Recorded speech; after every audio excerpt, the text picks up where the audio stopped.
If you were lucky enough to snag some reservations at Palo on the Disney Cruise Line, you might want to start thinking about what you are going to wear to this very special dining experience. We're going to talk about what we wore on our special date and break down what you should not wear so you don't get dress coded.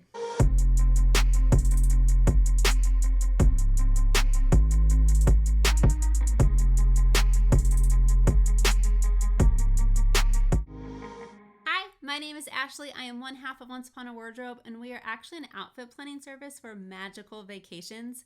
We do specialize in Disney and Universal, and recently my family and I were able to go on a Disney cruise back in September for the very first time, and so now we have experience in helping people plan their outfits for Disney cruises. We had the best time, and one of my favorite experiences that we had on the cruise was having brunch at Palo. I'm going to talk about Palo specifically today, even though Disney does technically have dress codes for each dining rotation, but Palo is a little bit different and a little bit more strict, meaning that you can be turned away or asked nicely to go back and try a different option before you enter the restaurant.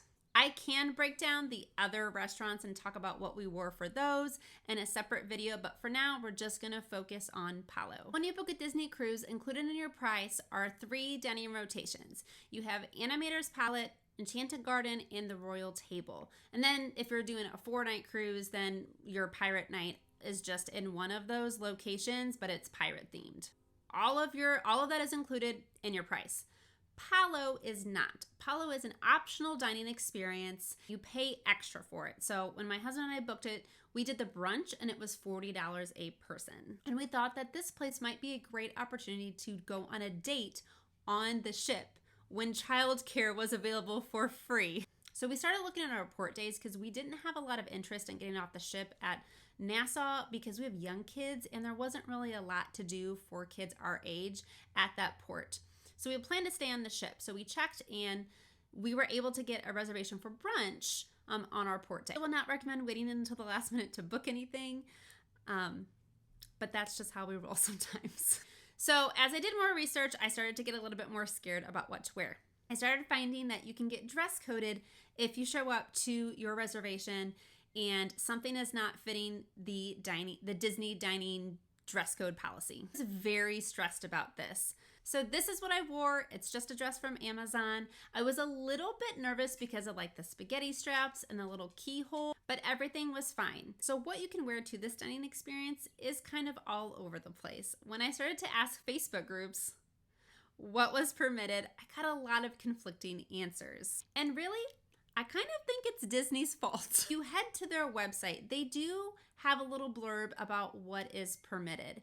And they are very clear in some ways about what you can wear. Let's talk about things that are a-okay. First of all, skirts, cocktail dresses, and even semi-formal dresses in the evening are very appropriate for the Palo dining experience. The only downside to a skirt is that on Disney's website, it states no t-shirts. So if you want to do a fancy skirt with a graphic tee, you might get dress coded. So if you wanted to do a skirt, you might have to be very careful about what kind of shirt you're pairing that with. A button-up would be safe. A fancy like silk blouse might be okay, but I would be hesitant to wear a graphic tee with a skirt, which is what I like to wear to this dining experience. Khaki pants, dress pants, and also jeans are acceptable. Now, there is a little note about the jeans. You can wear jeans, which is awesome, but they cannot have any holes inside, and they really need to be in what Disney calls good condition. They do leave a lot of discrepancy up to the cast members, so it is tricky on what one person might think is acceptable and the other might not deem as acceptable. But all these things here are acceptable per Disney's own website. This is where things get tricky. The shoes. I was so nervous about the shoe situation. I had read a lot of stories online within Disney Facebook groups about what shoes are appropriate and what shoes are not appropriate. On their website, it states, dress casual attire with a polished look is permitted, such as dress pants, jeans in good condition, collared shirts and blouses, and lifestyle shoes. Lifestyle shoes. I feel like you're leaving a lot of things up to interpretation when you're saying lifestyle shoes. So I was very nervous because I only brought sandals, only had sandals to bring with us for this particular cruise. I am tall. I do not own a lot of heels, especially in the summertime. We went in September and we were going to a hotter environment. I was only bringing sandals, and I'm not one to pack an extra pair of shoes for one small occasion. So like I said, this is what I wore, and these are the shoes that I brought. Same with my husband. My husband also struggled with what shoes. The only thing that people can collectively agree on is that flip-flops are out. Flip-flops are not permitted within Palo. That seems to be the number one thing that people are like, yep, you can't wear that. I tried to show up in this and I was told that I needed to go back and find a different shoe.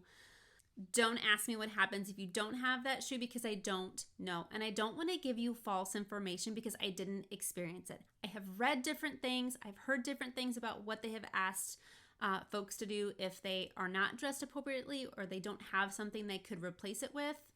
But I'm not going to tell you things that I don't know firsthand. My sandals were not an issue. They were open-toed sandals from Target. Maybe they were considered a little bit more dressy. They're a little bit more dressy in my opinion because I like to wear casual sandals within the summer. I didn't have any issue. My husband, on the other hand, really struggled because he owns Chuck Taylors and boots for nicer events. And we were told Chuck Taylors would not be accepted at this restaurant. He dug deep in his closet and he found some boat shoes, and that's what he ended up wearing with his outfit. He had no issues with this, and we were happy to not have to pack the boots for this special occasion. Sounds like they are a little bit harder on what you wear as far as shoes, so I would avoid any sandals in general. If this means maybe just having to go to Target or Walmart and just picking up like a $15, $20 pair of shoes, it might be worth it for this special occasion so you don't have to spend whatever amount it is maybe on the Disney cruise ship just to go to this dinner. So just to recap, what's safe for Palo? Dresses, skirts, collared shirts, button-up shirts, khaki pants, dress pants, jeans that are in good condition. All of those things are accepted. What's not accepted are t-shirts, graphic tees, and flip-flops. And to be on the safe side, sandals.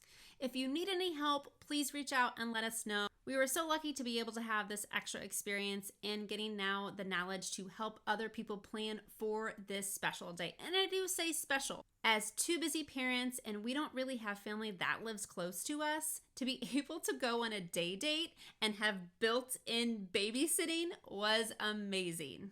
And if you're just going with your friends or even your family, I still highly recommend this dining experience as it really was a special part of our trip. I'm going to go into the menu because that's not what we do here. We're not really a food type of vlog, but I will say that we enjoyed every single thing that was brought to us at this restaurant. If you have any other questions, please drop them in the comments below. And remember, theme park fashion does not have to be complicated. It just has to make you smile. Bye!